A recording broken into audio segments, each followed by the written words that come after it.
Hello दोस्तों, स्वागत है हमारे YouTube चैनल में। और आज की क्लास में हम लोग पढ़ेंगे करंट का टॉपिक जो कि है इम्पोर्टेंट इंडेक्स 2021। तो जो भी 2021 में इंडेक्स जारी किए गए हैं, महत्वपूर्ण सूचकांक जारी किए गए हैं, उनके बारे में डिस्कस करेंगे हम आज की क्लास में। और साथ ही साथ इसमें देखेंगे कौन सा देश टॉप पर रहा है और भारत का इसमें क्या स्थान रहा है इन इंडेक्स में। तो इस समय हम करंट के टॉपिक पढ़ रहे हैं, तो आप देख सकते हैं इस लिस्ट में। और ये हमारी आज पूरी तरीके से कंप्लीट हो गई है। जो हमने आपको बताए थे टॉपिक सभी हमने कवर कर लिए हैं, जैसे कि कैबिनेट एंड स्पोर्ट न्यूज हम कवर कर चुके हैं, चीफ मिनिस्टर्स एंड गवर्नर भी हम कंप्लीट कर चुके हैं। और उसके बाद बुक एंड ऑथर्स के बारे में हमने पढ़ा, जो भी जनवरी से जुलाई मंथ की थी। और जो भी जनवरी से जुलाई मंथ के इम्पोर्टेंट अवार्ड्स दिए गए थे उनको भी हमने कवर कर लिया। और कल ही हमने नाइट में एक वीडियो डाला था इम्पोर्टेंट अपॉइंटमेंट से रिलेटेड, यानी जो भी प्रमुख नियुक्तियां हुई हैं, यानी वर्तमान में कौन क्या है किस विभाग में, सभी के बारे में हमने डिस्कस किया है कल की क्लास में। तो वो वीडियो भी आप देख सकते हैं। और आज हम पढ़ने वाले हैं रैंकिंग एंड इंडेक्सेस के बारे में। तो कुछ सूचकांक हैं, कुछ इंडेक्स हैं, उनके बारे में हम आज की क्लास में डिस्कस करेंगे। और हमारे पूरे जो करंट के टॉपिक हैं ये कंप्लीट हो जाएंगे। और इसके अलावा जनवरी से जुलाई मंथ के जो भी वन लाइनर टाइप क्वेश्चन है, यानी पहले टॉपिक वाइज तो हमने सभी के बारे में पढ़ ही लिया, जैसे जो अवार्ड्स हैं, बुक एंड ऑथर्स हैं, अपॉइंटमेंट हैं, या जो कैबिनेट है, स्पोर्ट न्यूज़ है, सभी के बारे में हमने टॉपिक वाइज पढ़ लिया। और इसके अलावा जो भी क्वेश्चन बचते हैं हमारे, जो वन लाइनर टाइप हैं, अलग अलग क्षेत्रों की जो न्यूज़ हैं, वन लाइनर टाइप न्यूज़ हैं, उनको हम एक वीडियो में कवर कर लेंगे कल की क्लास में। तो कल शाम टाइम एक वीडियो आएगा जिसमें हम जनवरी से जुलाई मंथ के जो भी इम्पोर्टेंट बची हुई न्यूज़ेस हैं वन लाइनर टाइप, उनको हम उसमें कवर कर लेंगे। और हमारा पूरा जनवरी से जुलाई मंथ का इम्पोर्टेंट करंट अफेयर्स कवर हो जाएगा। और बात करें अगर हम अगस्त की, तो अगस्त का देखिए वीकली करंट अफेयर्स भी स्टार्ट हो गया, जो कि हर संडे पूरे वीक का हम वहाँ पर करंट अफेयर्स डिस्कस करेंगे। तो इस प्रकार से पूरा जो हमारा करंट अफेयर्स है वो कंप्लीट होता चला जाएगा। चलिए अब आगे बढ़ते हैं। और सबसे पहले आपको हम बताते हैं थोड़ी सी इन्फॉर्मेशन। और इन्फॉर्मेशन ये है कि हम पहले भी इम्पोर्टेंट इंडेक्स के बारे में एक वीडियो बना चुके हैं, जिसमें हमने जनवरी से मार्च के जो भी इम्पोर्टेंट इंडेक्स थे 2021 के, वो हमने इस वीडियो में कवर किए हैं। तो जो इस वीडियो में हमने कवर किए हैं इंडेक्स, उनको हम यहाँ पर नहीं बता रहे हैं, क्योंकि हम ऑलरेडी उनके बारे में बता चुके हैं। तो बार बार उन चीज़ों को बताना कोई यहाँ पर आवश्यक नहीं है कि बार बार वही चीज़ें बताई जाएं। तो इसलिए आप इस वीडियो को देख सकते हैं। और इसके अलावा जो भी बचे हुए इंडेक्स हैं और जुलाई तक जो भी जारी किए गए इंडेक्स हैं, उनके बारे में हम आज की क्लास में बात करने वाले हैं। तो ये वीडियो भी आप देख सकते हैं। इंडेक्स 2021 के नाम से आपको प्लेलिस्ट मिलेगी और वहीं पर आपको ये वीडियो भी मिलेगा। और ये जो कुछ दो वीडियो हैं ये हमने बनाए थे पर्टिकुलर एक इंडेक्स के बारे में और भी डिटेल इन्फॉर्मेशन के साथ, तो ये भी आप देख सकते हैं। तो चलिए स्टार्ट करते हैं आज की क्लास को और देखते हैं। सबसे पहले जो हमारा इंडेक्स है वो है चांडलर गुड गवर्नमेंट इंडेक्स। तो ये एक इंडेक्स जारी किया गया वो। और हम एक जानकारी और बता दें आपको इंडेक्स से जुड़ी हुई, और वो है कि कुछ जो इंडेक्स हैं यहाँ पर 2020 वाले हैं। तो इसका मतलब ये होता है कि जो भी 2020 में इंडेक्स जारी किए गए, बट वो उनका नाम होता है 2020, बट वो जारी किए जाते हैं 21 में, क्योंकि पूरे साल का डेटा कलेक्ट करके जो इंडेक्स हैं वो जारी किए जाते हैं। और कुछ इंडेक्स मतलब तुरंत ही जारी किए जाते हैं, 2021 के 2021 में ही जारी कर दिए जाते हैं। तो ये थोड़ा सा डिफरेंस है, तो इसको भी आपको याद रखना है। अब चलिए हम देखते हैं चांडलर गुड गवर्नमेंट इंडेक्स के बारे में। तो ये जो इंडेक्स है इसमें टॉप पर कौन देश है, तो टॉप पर है फिनलैंड। और इसका मतलब क्या है गुड गवर्नमेंट, यानी वहाँ के अलग अलग देशों की जो भी गवर्नमेंट है तो किस प्रकार से वो कार्य कर रही है, किस प्रकार से कानून फॉलो हो रहा है और किस प्रकार से वहाँ पर डेमोक्रेसी है, इन सभी का अध्ययन किया जाता है। तो 104 देशों के बीच में ये जो इंडेक्स है ये जारी किया गया, जिसमें टॉप पर आया है फिनलैंड। यानी फिनलैंड में हम कह सकते हैं सबसे अच्छी सरकार वहाँ पर है, गुड गवर्नमेंट है फिनलैंड में। और ये सिंगापुर बेस्ड एक ऑर्गेनाइजेशन है जिसके द्वारा ये जो इंडेक्स है वो जारी किया जाता है। अब हम भारत का स्थान देख लेते हैं। तो भारत है 49 नंबर पर, यानी 49वें स्थान पर है भारत गुड गवर्नमेंट इंडेक्स की इस सूची में। और फर्स्ट किया है फिनलैंड में। तो देखिए टॉप और भारत का स्थान, दो ही चीज़ें हमारे लिए इम्पोर्टेंट है, और बाकी देशों के बारे में पढ़ने का कोई मतलब नहीं है।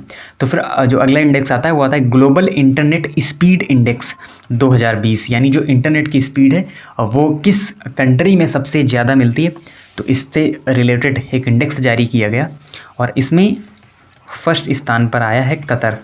और फिर नंबर आता है साउथ कोरिया का, जापान का, इस प्रकार से आगे भी कंट्री आते हैं। यानी सबसे ज़्यादा जो इंटरनेट की स्पीड है वो कतर में हमको देखने को मिलती है। और बात करें अगर हम साउथ कोरिया की, तो वहाँ पर भी आपने देखा होगा 5G वहाँ पर ऑलरेडी चल रहा है, जबकि भारत में 5G का अभी काम चल रहा है 5G पर। इसलिए भारत को इस इंडेक्स में 129वें नंबर पर रखा गया है, यानी 129 नंबर पर भारत है ग्लोबल इंटरनेट स्पीड इंडेक्स के मामले में। तो चलिए अब आगे बढ़ते हैं और कुछ और इंडेक्स देखते हैं। फिर यहाँ पर आता है अंतर्राष्ट्रीय बौद्धिक संपदा सूचकांक 2020। तो ये अंतर्राष्ट्रीय बौद्धिक संपदा से रिलेटेड एक सूचकांक है जो 2020 का सूचकांक है, और इसमें फर्स्ट स्थान पर रहा है अमेरिका। तो अमेरिका को इसमें प्रथम स्थान मिला है। और बात करें अगर हम भारत की, तो भारत है 40वें नंबर पर, यानी 14th नंबर पर। इंडिया है 40 नंबर पर अंतर्राष्ट्रीय बौद्धिक संपदा सूचकांक में। और फिर जो सूचकांक स्टार्ट होते हैं, इंडेक्स हैं, ये सभी 2021 वाले इंडेक्स हैं। तो इसमें है नवीकरणीय जो ऊर्जा देश आकर्षकता सूचकांक है, यानी ऐसे कौन से देश हैं जो नवीकरणीय ऊर्जा का ज़्यादा से ज़्यादा यूज करते हैं, इसको लेकर एक इंडेक्स जारी किया गया 2021 में। और इसमें यहाँ पर जो फर्स्ट है वो कौन है, तो इसमें फर्स्ट स्थान पर है अमेरिका। यानी अमेरिका के द्वारा सबसे ज़्यादा नवीकरणीय ऊर्जा का मतलब होता है जैसे जो सौर ऊर्जा है, कभी ना ख़त्म होने वाली ऊर्जा, और उसके साथ ही साथ प्रदूषण रहित ऊर्जा भी है। तो इसलिए इस प्रकार की ऊर्जा पर ज़्यादा जोर दिया जाता है, नवीकरणीय ऊर्जा का हम यूज करें रादर देन जो भी हम बिजली बनाते हैं कोयले से है, पानी से, तो उसमें प्रदूषण भी होता है जब हम कोयले से बिजली बनाते हैं। बट अगर हम सौर ऊर्जा के माध्यम से बिजली का उत्पादन कर रहे हैं तो इसमें ना भी कोई प्रदूषण है और ना ही इसको कभी ख़त्म होना है। तो इससे रिलेटेड एक सूचकांक जारी किया गया। फर्स्ट स्थान पर रहा है अमेरिका, सेकंड पर चाइना, और यहाँ पर थर्ड स्थान मिला है भारत को, यानी भारत तीसरे स्थान पर है। और आपने देखा भी होगा सोलर अलायंस का, जो इंटरनेशनल सोलर अलायंस है, उसका भी समझौता हुआ है, तो उसमें भी उसी का हेडक्वार्टर भी भारत में है। तो इसलिए भारत इस क्षेत्र में काफ़ी नए कदम बढ़ा रहा है। आगे बढ़ते हैं और फिर देखते हैं ग्लोबल एनर्जी ट्रांजिशन इंडेक्स। तो ग्लोबल एनर्जी ट्रांजिशन इंडेक्स 2021 जारी किया गया, और ये जारी किया जाता है किसके द्वारा, वर्ल्ड इकोनॉमिक फोरम द्वारा।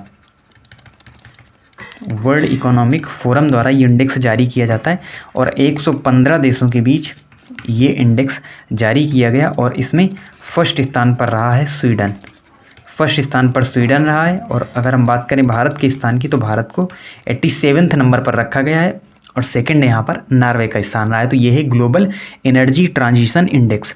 उसके बाद हम बात करें तो वर्ल्ड कम्पिटिटिवनेस इंडेक्स है, यानी विश्व प्रतिस्पर्धा सूचकांक 2021 जारी किया गया, और इसमें 64 देशों को शामिल किया गया, यानी 64 देश इसमें शामिल किए गए विश्व प्रतिस्पर्धा सूचकांक में।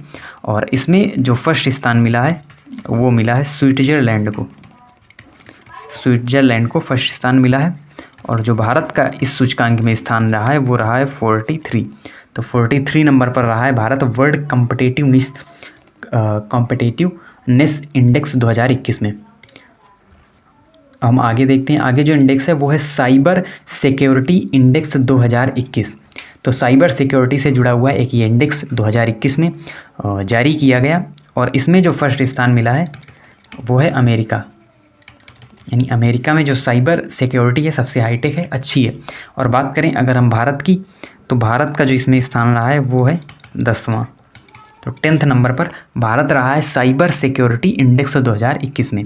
फिर आता है अगला इंडेक्स वर्ल्ड गिविंग इंडेक्स 2021, और जो वर्ल्ड गिविंग इंडेक्स है 2021 का, इसमें टॉप पर रहा है इंडोनेशिया। इंडोनेशिया इस इंडेक्स में टॉप पर रहा है, और 14th नंबर पर भारत रहा है, यानी जो भारत का स्थान है वो यहाँ पर 14th रहा है। फिर आगे आते हैं हमारे index global gender difference index 2021 जारी किया गया, वैश्विक लिंग अंतर इंडेक्स 2021 जारी किया गया, और ये भी जारी किया गया वर्ल्ड इकोनॉमिक फोरम द्वारा। और इसमें जो फर्स्ट स्थान पर रहा है वो रहा है आइसलैंड। तो आइसलैंड जो एक कंट्री है ये यहाँ पर फर्स्ट पर रहा है ग्लोबल जेंडर डिफरेंस इंडेक्स में। और बात करें अगर हम भारत के स्थान की, तो भारत रहा है 140वें स्थान पर भारत रहा है वैश्विक लिंग अंतर इंडेक्स में। फिर आता है ग्लोबल लिवेबिलिटी इंडेक्स 2021, और इस इंडेक्स में यानी ये शहरों के बीच में किया गया इंडेक्स था जारी किया गया और इसमें न्यूजीलैंड का शहर ऑकलैंड टॉप पर रहा है। ऑकलैंड जो कि कहाँ का शहर है, ये है न्यूजीलैंड का शहर ऑकलैंड, इस इंडेक्स में सबसे शीर्ष पर रहा है।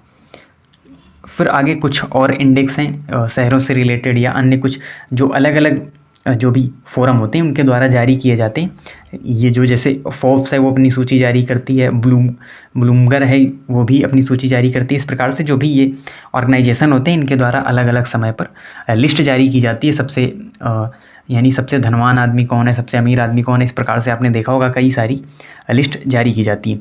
तो उसी में विदेशी कामगारों के लिए सबसे महंगा शहर कौन सा है, यानी जहाँ पर विदेशी कामगारों के लिए सबसे महंगा शहर है अशगाबाद, जो कि तुर्कमेनिस्तान की राजधानी है। अशगाबाद शहर विदेशी कामगारों के लिए सबसे महंगा शहर है। और भारत के अगर हम शहर की बात करें तो मुंबई का इसमें स्थान आता है, यानी विदेशी कामगारों के लिए अगर भारत में बात करें तो मुंबई सबसे महंगा शहर है और ऑल वर्ल्ड में अशगाबाद सबसे महंगा शहर है विदेशी कामगारों के लिए। फिर आता है सबसे ज़्यादा कमाई करने वाले एथलीट। तो कौन ऐसे एथलीट हैं जिन्होंने सबसे ज़्यादा कमाई की है, तो वो हैं कोनोर मैकग्रेगर। तो कोनोर मैकग्रेगर सबसे ज़्यादा कमाई करने वाले एथलीट हैं। तो ये हमारे ऑल ओवर इंडेक्स थे, सूचकांक थे जनवरी से जुलाई मंथ तक के, और कुछ हमने पहले ही कवर कर लिए, हमने आपको शुरू में बताया। तो उन इंडेक्स को भी आप देख सकते हैं, उनको हमने यहाँ पर शामिल नहीं किया है क्योंकि उसमें हमने जनवरी से मार्च मंथ के जो इम्पोर्टेंट इंडेक्स थे उनको वहाँ पर हमने शामिल किया था और उनके बारे में भी आप वहाँ पर देख सकते हैं। और उसके बाद के जो इंडेक्स हैं या जो भी छूटे हुए इंडेक्स हैं जनवरी टू जुलाई हमने इस वीडियो में कवर किए। और इसी प्रकार की वीडियो के लिए आप हमारे चैनल को सब्सक्राइब करें, साथ ही साथ बेल आइकन को भी प्रेस करें और उसके साथ ही साथ आप करंट अफेयर्स अच्छी तरीके से पढ़ें क्योंकि इस समय जो एग्जाम्स हैं SSC CGL के चल रहे हैं और करंट अफेयर्स का जो वेटेज है वो ज़्यादा रहने वाला है।